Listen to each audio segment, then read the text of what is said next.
来到了厦门，算是故地重游吧。不过每一次来厦门，总会有不同的感觉。曾经因为疫情在厦门隔离过15天，只好天天以张茶鸭解馋。这是一座把闽南传统、华侨乡情刻在骨子里的城市，值得好好看一看。这次我们就从中山路看起，再从黄厝沙滩去看对岸的金门，去走走大邓岛，去逛逛集美学村，然后再去白白南普陀，最后去游下鼓浪屿的万国别墅去。第一站中山路的骑楼。中山路始建于1926年前后，是厦门近代城市拆成筑路的产物。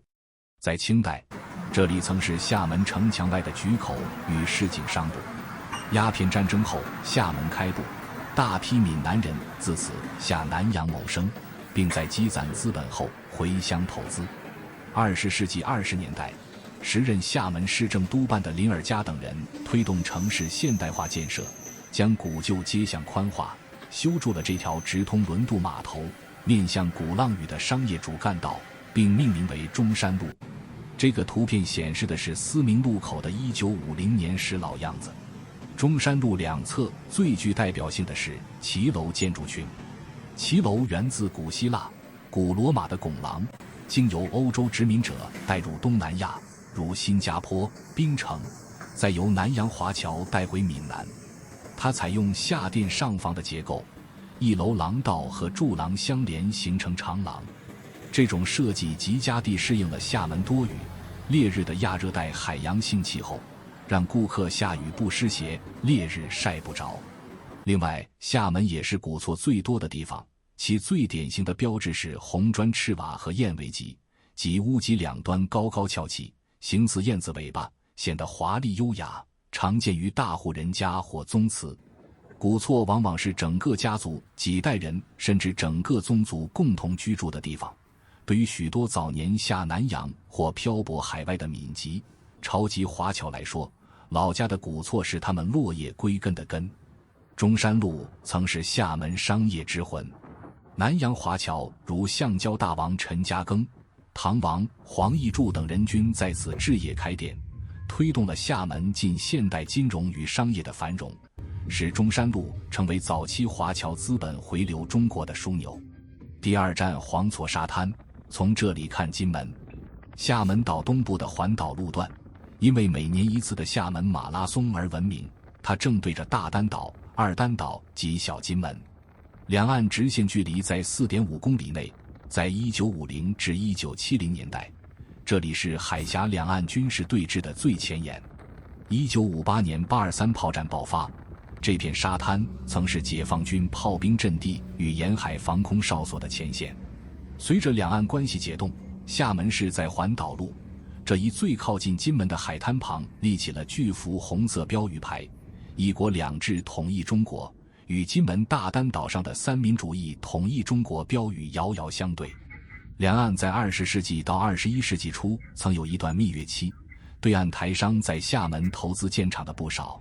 但随着香港一国两制的示范，台商的处境也日渐艰难。近些年不仅台商，中国各地外资纷纷撤离，厦门首当其冲。不过在两岸关系日渐紧张中，从厦门到金门的厦金大桥还在日夜施工中。该桥起于厦门环岛东路与会展北路交叉口，主线跨越厦门东部海域，终点接入翔安国际机场，并预留了远期连接金门的接口。毕竟金门离得近，中方真要用武力强夺也是没有办法的。第三站大邓岛，从蛋壳到菜刀。大邓岛位于厦门市翔安区东南海域，是距离金门最近的陆地之一，最近处距离金门仅约 1.8 公里。在1958年的823炮战中，大邓岛作为解放军最前沿的炮兵阵地，承受了密集的炮火轰炸。此外，大邓岛在抗日战争时期还有一段特殊历史。1937年金门被日军占领后，金门县政府被迫迁至大邓岛办公，使大邓岛成为了历史上少有的异地办公的县政府所在地。大邓岛保留着典型的闽南红砖古厝。1937至1945年间，金门县政府在此设立总部、国民党县党部、警察局及学校。建筑采用闽南传统的出砖入石砌墙工艺，利用碎砖瓦与花岗岩交错混砌，墙体厚实，兼具抵御枪弹的防护功能。这家的老房子做成了私房菜馆，两侧的对联为华堂增辉应景兴，乔子宅地腾庆云。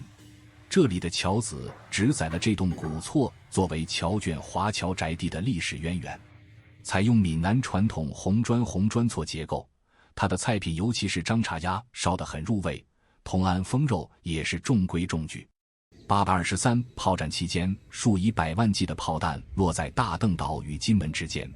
后来金门打铁匠人搜集这些由优质合金钢制成的炮弹皮，打造成了享誉海峡两岸的金门菜刀。一枚炮弹壳可制成几十把菜刀，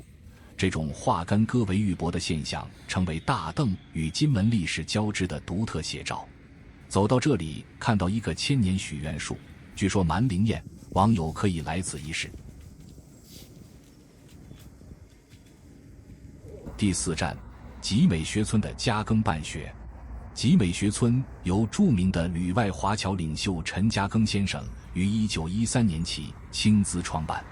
陈嘉庚深感强国必先强教，在新加坡经商致富后，将毕生资产源源不断汇回家乡集美，从小学、中学、师范、水产航海专科学校，一直扩建至庞大的学村体系，并创办了厦门大学。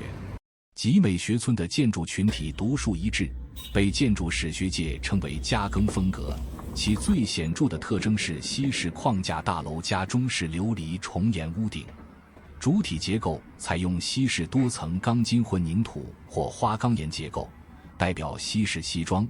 而顶层则冠以闽南传统的歇山顶、飞檐翘角琉璃瓦顶，代表中式斗笠。道南楼，集美中学建于1960年代，高大宏伟，使用粗犷的福建细琢花岗岩做墙面，顶部为3个连排的中式古典殿堂顶，呈现出极强的轴线对称美与仪式感。1930年代世界经济危机期间，陈嘉庚的企业面临破产危机，当时外商财团逼迫他停止向厦门大学和集美学村汇款以保全财产，陈嘉庚却表示企业可以破产，学校不能停办。他宁可变卖个人产业抵押房产，也坚持按时向国内汇集教育经费。在集美学村看到一家据说开了20年的沙茶面馆子，点了他家的老式沙茶面和花生汤，沙茶面辣中带点甜，有点咸，花生汤倒是第一次喝，软糯香甜可口等很，可打10分。第5站，南普陀寺的学问。南普陀寺坐落于厦门岛南部五老峰下，清代康熙23年，也即1684年时，靖海侯施琅收复台湾后驻扎厦门，出资重建寺像，因寺院供奉观世音菩萨，且位于浙江舟山普陀山之南，正式定名为南普陀寺。南普陀寺依山而建，坐北朝南，中轴线建筑层层上升，依次为天王殿、大雄宝殿、大悲殿、藏经阁。大悲殿8角3重檐攒尖顶，是寺内最具特色的建筑。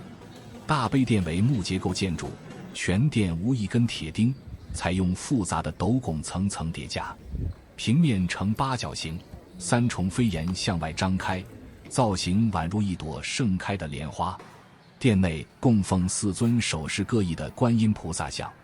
寺院各殿堂屋脊上装饰着极为繁复的闽南剪瓷雕艺术，匠人将彩色瓷瓶、瓷碗敲碎成小块，拼贴出龙凤、花鸟、神仙人物等造型。历经100余年海风吹洗，色彩依然鲜艳夺目。南普陀寺是闽南佛教的中心，也是近代中国佛教改革与人才培养的摇篮，与厦门大学仅一墙之隔。1925年，南普陀寺首创10方转单制，取消子孙相系，彻底废除按师门法脉继承住持的旧规，采用10方选贤模式，住持与核心执事必须从全国各地的优秀僧人中民主推选，设定任期、到期转单，以此来保证管理层的活力与公正。首推选太虚大师出任住持，并创办闽南佛学院。